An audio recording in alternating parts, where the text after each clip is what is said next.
What's going on, everybody? I'm Informal Geek, and today we're going to be doing a little bit more than an overview of the Pursuit of Happiness board game. I'm going to go through a couple of rounds.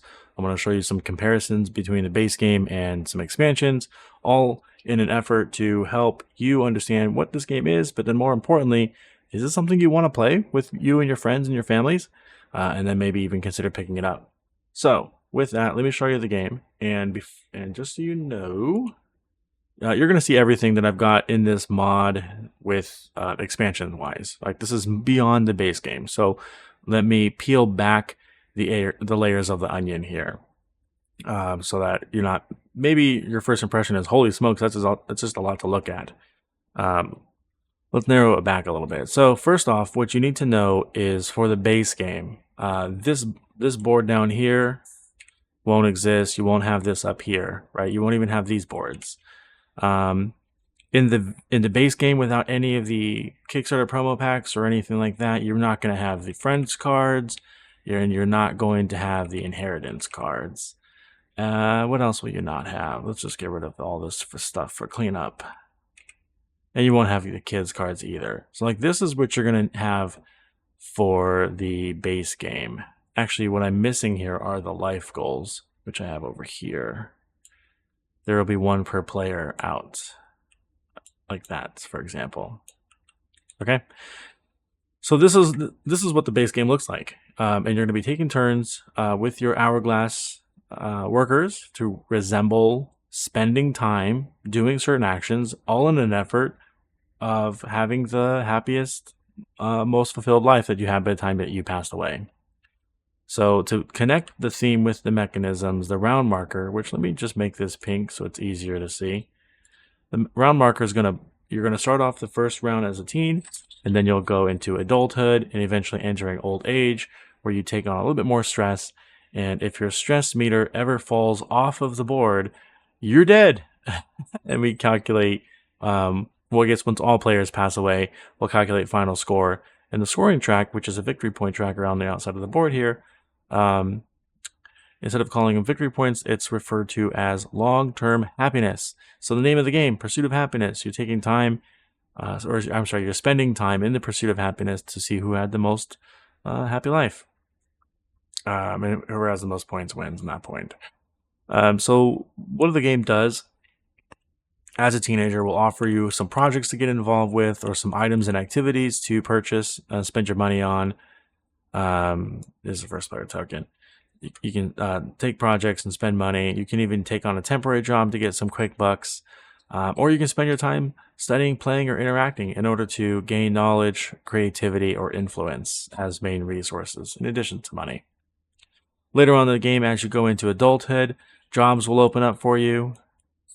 Relationships will open up for you. And you'll figure out other ways of spending time while also managing your stress. Eventually, you will be taking on stress as the game goes on, and the stress meter, bar, whatever you want to call it, track, its relevancy affects the amount of workers that you have per round. So if we zoom in on this, you'll notice if I can get good health icons to bump my stress up categories in here, I'll actually gain more workers that I can use. But if I do fall down into the different colored sections during the beginning of the round, I'll have fewer time to spend. Put it that way. And so let's take a quick peek at some of the things that you can do. You can spend time going to business school, and I will mention I did not remove Kickstarter or expansion cards from here. So, for example, this card came from the Kickstarter Package 3. This came from the Experiences expansion. If they don't have an icon, they're just from the base game. So take that with as best you can. You can go to business school and you'll start business 101, doesn't have any costs, and you gain some rewards. Then you'll evolve that into taking some tests where you'll need to spend some knowledge and you'll gain some short-term happiness. You'll eventually spend some creativity to gain some knowledge back and some long-term happiness. That's what that blue star means, which is the victory points. And eventually you'll graduate, which spends a little extra time and some creativity, but you get a lot of really good rewards. Or you can get into model making or voluntary work. These are ways for you to spend time. There are other types of projects out there. Let's see if I can find some real quick. These all function the same way. Here's one. Let's see if I can find a different one. I'm looking for a group project. There we go. A couple of different projects. All the cards will disappear every round. They get refreshed out, but cards like this that you take in front of you, they're only available for one round.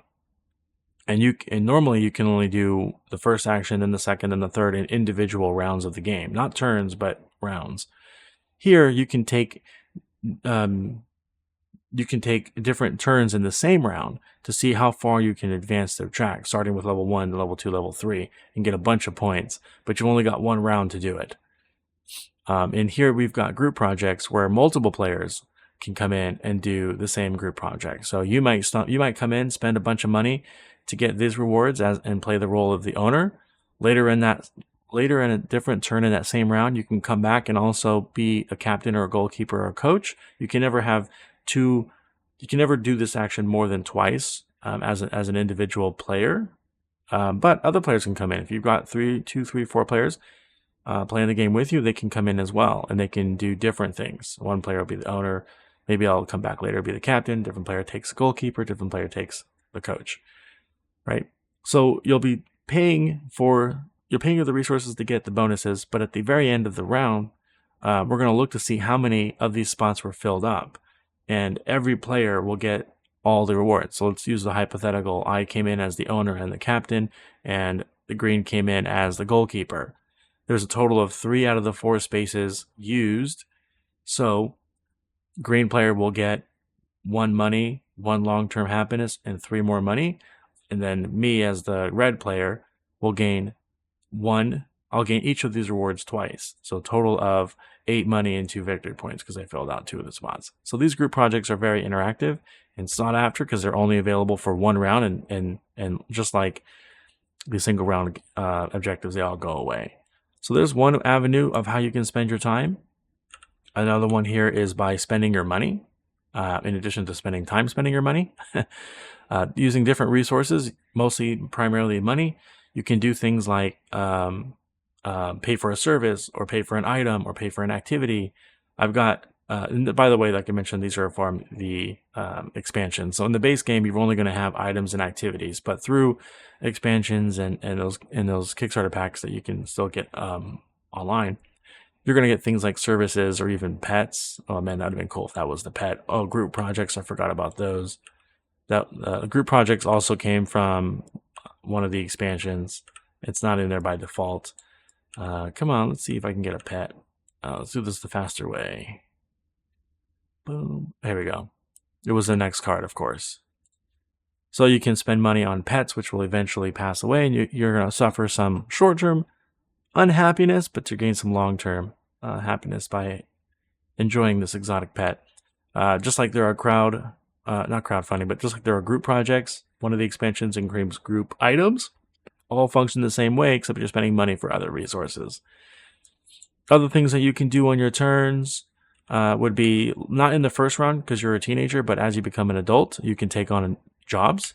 You're only allowed to have 1 job at a time. It's really hard to see, but there are levels up here.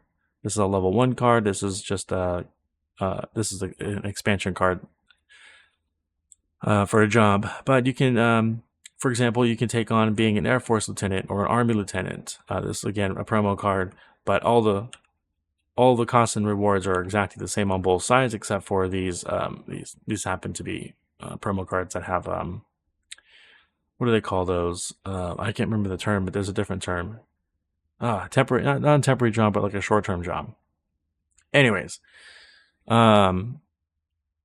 these are interesting because you pay the costs to earn the job and you gain money, and then every round you have to lose in this case, you have to lose one of your hourglasses, which represents spending time doing the job, pay a resource, which happens to be stress, and then you gain more money. And you just continue to have this job over and over. You evaluate this. So it's a great way of getting money by just having by planning what resources you're going to have available to you. Partners kind of work the same way. They're both double-sided, and they all have the same, for the most part, unless we're dealing with like expansion stuff. In the base game, they all have the same costs on both sides, just that one of them will be a female side, the other one will be a male. and you'll start with level 1, level 2, level 3. So these actually function very similar to projects, except usually when you date someone, it doesn't require any costs. And then if you want to form a relationship, you have to have other requirements met. They do mostly require time. So for example, if you wanted to raise a family with Martha, you're going to need to have at least 8 influence just to have it available to you. And then you may do that. Then every round, you're losing 2 hourglasses in order to gain 4 points, just resembling time spent with Martha. You're spending time, or same thing with Jimmy. So this is all base game stuff. You're taking actions, you're doing things while you're in your ripe young ages. As you gain stress, you will lose workers, hourglasses, and time that you can spend. And especially as you enter old age, you'll first take a penalty cost of 3 stress. And so if your marker happens to be right there at the very beginning of the round, you gain your 3 stress, and oops, your marker falls off the track. You've actually passed away. You're done for the remainder of the game. In a way, it's player elimination. It just means that you're done playing sooner than others, but victory points are all counted the same way. So usually I've seen strategies where people will have sort of a hard life, but they've earned a lot of long-term happiness along the way. So even though they may not have future turns, they still definitely have won the game. And similar, once you go into this second phase of old age, if you're in this spot or sooner, then you will pass away, because this is 1, 2, 3, 4, 5, 6. And then 9 is the same way. Granted, if you're in 3 or 6 and you're kind of down here, for example, let's say I take the 3, let's say I took the 6 stress and I was right here, for example, 1, 2, 3, 4, 5, 6. Yeah, even though I'm getting an extra turn compared to someone who passed away here, I'm losing 3 of my hourglasses right off the top. So my turn is not going to be like a full-on amazing turn, but you can still do things like that. And I have seen players do pretty well, amazingly well, to have a turn even after losing 9 stress. But again, it's a pretty weak turn overall. Yeah, so these just represent things that you can do to spend your time. Now, over the course of the game, you're going to have life goals that you can shoot for. These are end game. Like, for example, whoever has the most pets during the game will gain some extra points, be the first to have at least 2 items, activities. Like, these are different things that you can shoot for to get victory points at the end of the game. At the beginning of the game, you're going to choose a child trait, which resembles, which provides the asymmetry in the game. Not only will it give you a power, but it also dictates what your starting resources will be. That makes everybody, that does make everybody. You can go up and down on this track, which will make things cheaper and more expensive for you, and also influences turn order. And that's pretty much the whole game. Is you're going to have a narrative by the time that you're done, by the time you pass away. What are the projects that you were involved with? What are the activities that you did? What kind of jobs did you have? Who did you have relations with, and so on? Relationship with, I mean. And then compare scores. Now, if I go back to the state of the game when I came over here, there are some expansions that are interesting. They do extend the game, but they give you more avenues to explore. So this is a little less than doing everything, and a little bit more of finding different ways and different strategies of being more flexible. So I'll peel back a couple of these layers as well, starting with a couple of modules. So the friend module is one of my, if you ever, let me back up a little bit. There are 3 Kickstarter promo packs that are out there, 1, 2, and 3. If you ever get a chance to pick up 3, that's the one you're going to want. 2 is really good too. I like 3 more. 1 is whatever. I can take it or leave it with 1. And here's what they do. So Kickstarter 3, I'll just bring it up here, is amazing because it adds all of the wrinkles. It does add kids cards over here. Now, one of the expansions, I forget which one it is, one of the big box expansions also includes kids cards. So this promo pack just adds more cards to that deck. But if you don't have any of the other expansions, this is a great way to add this deck in there. And so what this does is whenever you achieve the raise a family element of a relationship, you draw a kid card and you've got requirements to meet. Some of those synergize, some of those don't. Kind of like in life when you've got a kid who's like breathing the same air as you and one that just doesn't. And it will have you make tough decisions between, spending time and energy and resources to get the things that fit the needs of the kid versus, I'm going to have to give up that project, or, sorry, I'm not going to care so much about this kid's development. I'm going to focus more on these projects in my job. you can make those choices too and live with the consequences and still do pretty well. So kids add a little bit of that flavor text, but in a mechanism that I like. Single parents are a fun add to the cards as well. Normally, when you date when you date someone, it's usually like not a cost to it, but sometimes, in this case, for this pack, you get 3 cards. 3 out of the deck will come with a kid, and the challenges thereof as well. These are not blinds. Like, you have to make the choice to form a relationship with this person, but you won't have the foresight to know anything about the kid. Kind of like what dating is like if you were to date someone with who's a single parent. Group items, like I showed, that comes in this pack as well. Higher education cards are great. They're just a different type of project, but when you complete the project, it actually gives you a discount on job category cards that align with that type of school. So that's just a little bit more flavor. Different types of activities, great. Jobs, awesome, just add them more. Store owners, again, different types of jobs. Why not just add them in there? But the inheritance part I really like as well, and that's what I've got listed over here. The inheritance is a way for you to manage certain expectations while you're playing the game. So, for example, I've got Grandma Rosie or Uncle Fred.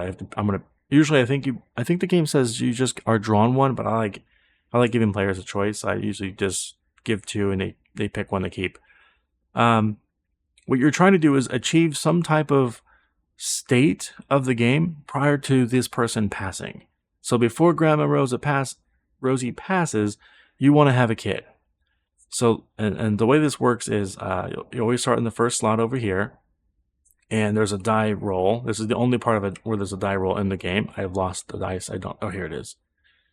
So a dice gets rolled, and as long as the number is greater than the current number, right? It can't be the same. So if I rolled a 1, sorry, Grandma Rosie, but you pass away. It's got to be a number greater than whatever the number is that the cube's at so far. And if that's the case, then they're still alive, giving you more time to meet the criteria. Or in the case of Uncle Fred, having at least $6 on hand or $6 on hand. Either way, if you meet that, if you match that criteria at the time that they pass, then you get their inheritance, which is usually in the form of money and long-term happiness. So that's always a little bit of fun because it gives you some more direction. I've usually tried to combo my child trait with my inheritance, or my child trait with the I didn't pull them out yet, but the life goals as well. So that's something that you can explore. That comes in that Kickstarter pack too, Kickstarter pack as well, which is number 3, which is the best one I think because it comes with the most stuff that I like to use. The second one is also really good because it includes the Friends module. It also comes with ongoing life goals. So normally life goals are like end game scoring criterias, but here's a twist where some of them will be able to give you points during the game or have a checkpoint for some points during the game. So that's nice to have. And of course, if you draw one you don't like it, you just discard it and draw a new one if that's just your play style with people you're playing with. You don't have to use them because it's a promo. Pets, like I said, it's just a new, different way for you to spend money in the green deck here. So why not have some fun saying, I had a parrot or a piranha. That's just great. Standalone jobs are also good. This just adds variety that I think is entertaining. And the only thing I like about the Kickstarter one is, well, I don't use the events. I think it's just too swingy. And I also don't like the trends. I mean, they can be swingy, but that's not the reason I don't like playing with trends. Is I think the fun of this game is what's the word? There's a phrase I'm looking for. Whatever. It's about going down your own path, creating your own path. But when you've got trends, now you've got this tension between doing what I want to do to tell the most compelling story and earn the most victory points with, well, I guess there's a social job out there or a project. I better take that one because I need to win. So I don't like playing with trends because I think it changes the dynamic of the game. But you do get some standalone jobs and some pets. So that's kind of nice if you can get it. So what the Friends module does in that second Kickstarter pack is adds a fun additional way for you to spend your time. So in a 2-player game, there's going to be 2 friends available and that both players are going to be able to interact with. And the way that these work, normally these spaces are just freeform. You can spend your hourglasses, work there, and do the things. Here, you can instead take one of your hourglasses and say, okay, I'm going to spend time with my wise friend. And it's a different worker placement spot. So here I would go to gain, I would go here to gain 3 knowledge, or I would go here to gain $3 in a temp job. But here I can gain 2 knowledge and $2. That's a pretty useful spot. But what makes these what makes these cards really special is they can only be interacted with once per round total. So now that I've interacted with it, red can't do anything with the wise friend, and I can't go back and visit the wise friend until we've left the round and gone into a new round. Then this becomes open. And so the way that this scores is with a tug of war. Let's imagine that the left side is red and the right side is green. Well, green spent time with the wise friend, so this will move here. If the game were to end right now, green gets 1 point. So in addition to getting some really fun spots, you've got a tug of war game built into it, and I think that's really fun with 2 players. It can also, it's different for 3-4 players, and I like that as well. I'll just quickly touch on what that difference is. In a 3-player game, I want you to imagine that there's like a yellow player up here. Okay. One card would be in between the yellow player and the red player, and another card would be between the red player and the green player. And so only the red player and the green player could interact with the wise friend, while only the yellow player and the red could interact with this friend over here. And so green would not be able to visit the, which friend is this? The successful friend, and yellow could not interact with the wise friend. I still like that tug of war, and it does provide some differences in the worker placement areas, but either way, I'll play with this game. I'll play with this module every single time. I think it's so easy to explain, and it's so fun, and usually these spaces are just better. I mean, getting 2 and 2 might actually be better than just getting 3 of 1. So that's fun, and I like to play with that every time. Now, as far as like actual big box expansions, this mod doesn't have everything that's out there. It just has the first 2, but the first 2, in my opinion, are the better ones. So I will touch on how different this is, starting with the community. I think this is the simplest one. So normally in the base game, you only see projects and items to start the game. Okay, and because during the teenage round, you're not going to farm. You're not going to start a relationship, and you're not going to start a job. Like, that's why these spaces are blocked off, like overtime and such. Totally blocked off. Same with community. There's no cards coming out. But once you hit adulthood, some new cards come out. And these cards, given the name community, can be done by multiple people. You get an additional worker separate from your hourglasses that you can use. That worker can only be used in the community board. Okay. But you can do some other interesting things, like participate in a pumpkin contest. The ones that have people on the top can be done by multiple people, whereas the other ones cannot. So maybe I found money, and so just by putting that community token, the community token on it, that's me engaging with this community card. So just by doing that, I get some money, and then by the time. Now, unlike all of the other cards where you pay the cost and you get the resource immediately, here you don't. Here you just pay the cost to engage in the card, and then going in turn order left to right, at the very end of the round, after all worker placement is done, we will start to resolve these. And in turn order, an outcome is taken. So even though many people can participate in the contest, right? Going in turn order, only one person is going to be able, I'm pretty sure, I might get this rule wrong, but I'm pretty sure only one person can pick one of the outcomes.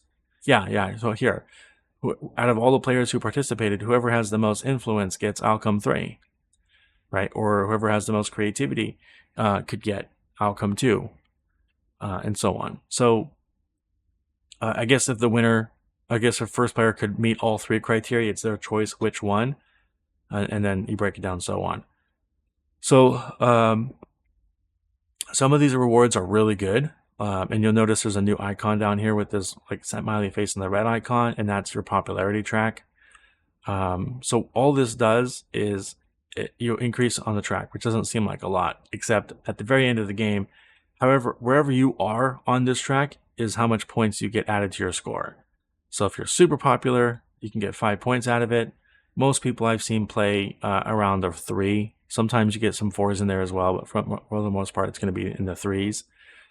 And there's a lot of good rewards on here. Like participating in the community cards is usually really advantageous in addition to just whatever score you get. Like I don't think people come here for the score. I think they come here for the cards themselves, and it plays into their strategies. And that's been pretty fun.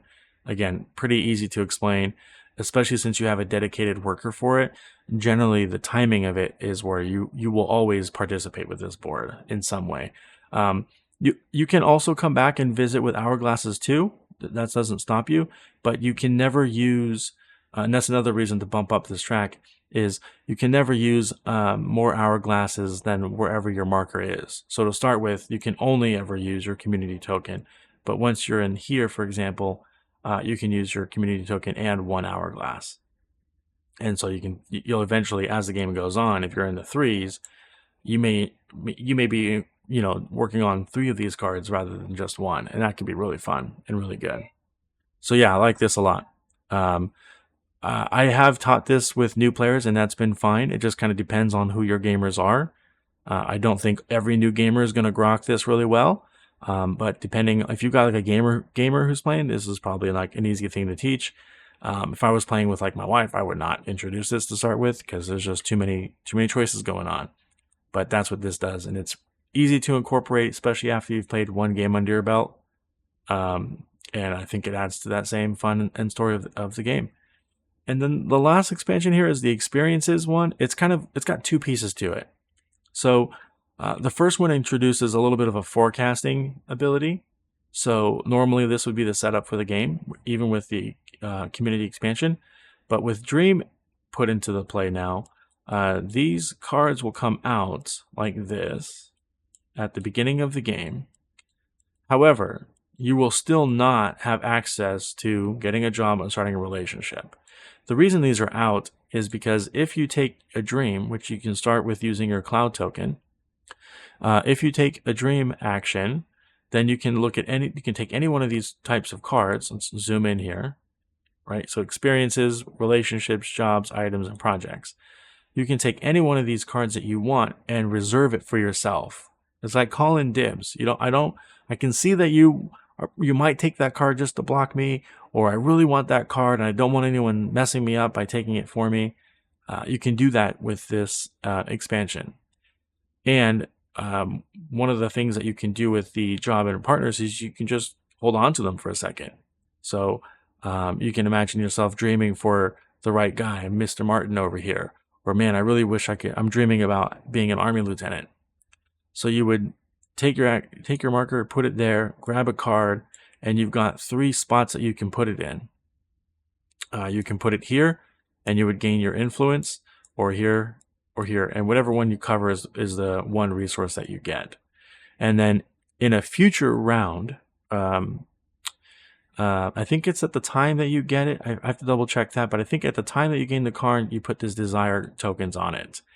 Now, every time you go through a brand new round and you go through your upkeep phase, for every card that's on this board gains an additional desire token. Okay.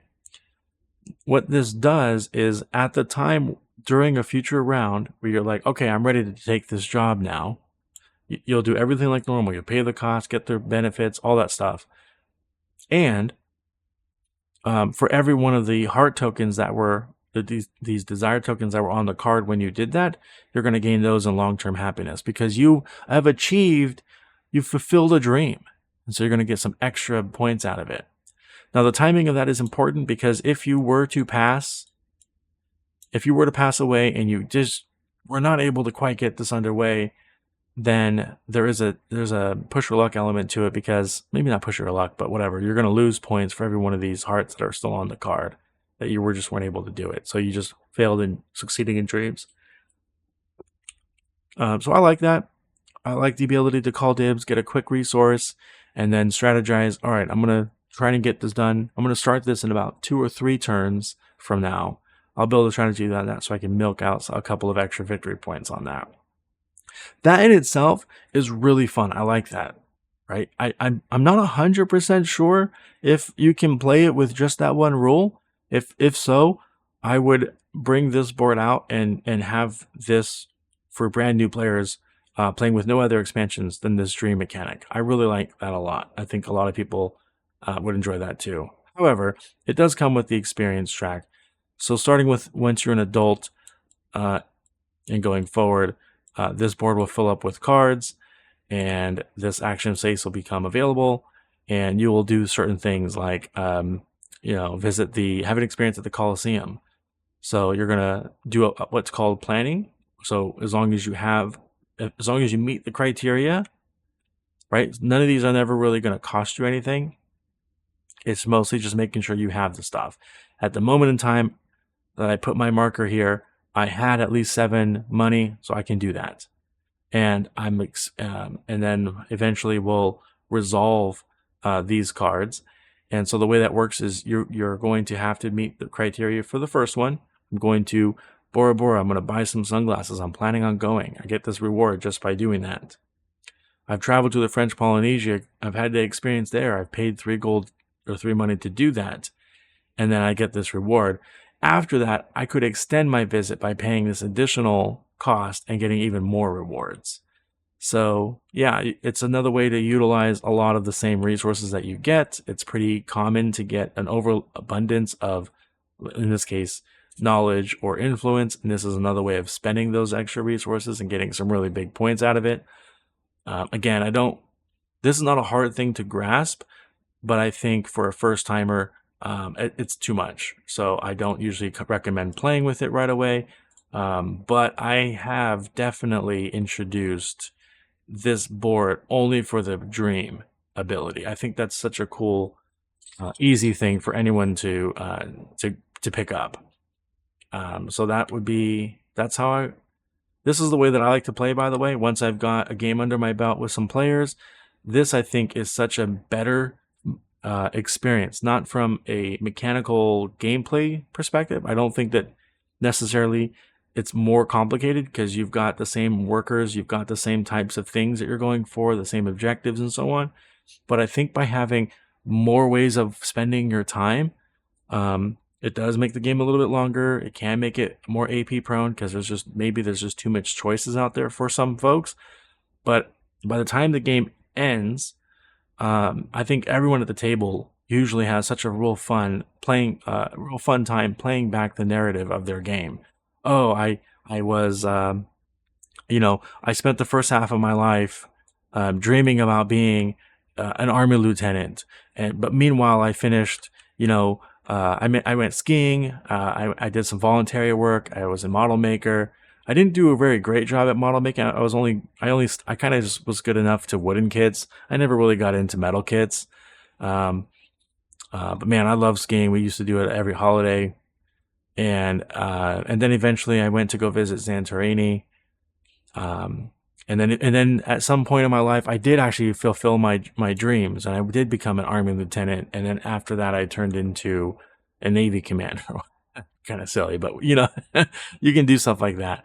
Yeah, and I guess my only regrets is I never really had a strong relationship with anyone. I didn't have a family, but I did have some really good friends. I had one really good successful friend that was with me throughout. And then go from the other side of that story. Early in my life, I met Jamie, and she was the love of my life, and we had relationships and family. We had a couple of really amazing kids in Maria and Abigail, and I spent a little bit of time inside of an exclusive club, but I was more of just a wannabe. I couldn't keep up with the costs there. It was too rich for my blood. But I did go to business school, and I did graduate from business school. And I even spent some time as a mayor-elect. Maybe I did. I went to some conferences, attended the pumpkin contests.